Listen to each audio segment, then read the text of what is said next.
Over the last year, every time I am interviewed by some journalists, Ces dernières années, à chaque fois que je suis interviewé par un journaliste des médias mainstream, on me pose à chaque fois la même question. Monsieur Varoufakis, pourquoi avez-vous une telle fixation sur la Palestine? The answer I give is this.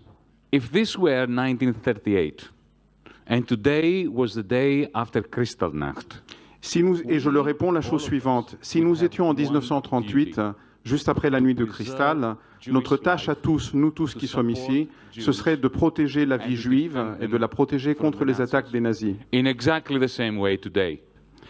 Il en va de même aujourd'hui. Nous avons aujourd'hui une seule tâche, protéger la vie palestinienne, empêcher le nettoyage ethnique, arrêter le génocide qui a lieu aujourd'hui à Gaza. Over these months, since the 7th of Depuis les mois qui ont suivi le 7 octobre, j'ai appris beaucoup de choses sur la manière, sur les méthodes que les médias suivent pour normaliser le génocide en Palestine. There are very subtle ways. For instance, they talk about the war in Gaza. Il y a des méthodes subtiles pour atteindre cette normalisation. Par exemple, de parler de la guerre à Gaza ou de la guerre entre Israël et Gaza. Mais Gaza n'est pas un pays. Gaza is a concentration camp. Gaza est un camp de concentration qui a servi de lieu qui accueille les réfugiés de la Nakba de 1948. Il ne peut pas y avoir une guerre entre un pays et un camp de concentration. Concentrating on Gaza anyway is playing the role that Ariel Sharon Parler ainsi signifie se faire complice de l'idée du plan qu'Israël Sharon a suivi quand il a retiré les forces d'occupation israéliennes de Gaza pour mieux les concentrer en Cisjordanie. Another question which has to be addressed before it spreads its poison into our souls and to our minds. Un autre point qu'il faut clarifier avant que ce poison se répande en nous, c'est la fameuse question, est-ce que Israël mène une guerre existentielle? Est-ce que Israël a le droit d'exister? C'est une question complètement ridicule. Does France have the right to exist? Est-ce que la France a le droit d'exister? Est-ce que la Bolivie a le droit d'exister? Israël existe. À la Palestine, on dénie le droit d'exister. C'est ça la véritable question. Everything, of course, changed in the narrative on the 7th of October, not in the reality. Le narratif a changé à partir du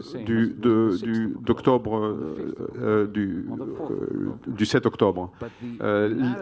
Pas la réalité sur le terrain, le narratif. Being approached and questioned changed because from the 7th of October, the condition for you, me, whoever, À partir de ce moment-là, pour être considéré comme respectable, il faudrait commencer par répondre à la question « Est-ce que vous dénoncez l'acte de résistance qui s'est produit le 7 octobre ?»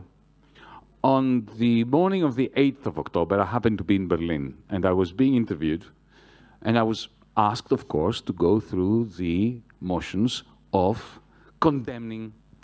Le 8 octobre, j'étais à Berlin et j'ai été évidemment immédiatement interrogé sur le fait que si je condamnais le 7 octobre. Et à partir de ce moment-là, j'ai su qu'il fallait séparer très nettement l'acte de résistance des crimes de guerre. This is an essential distinction.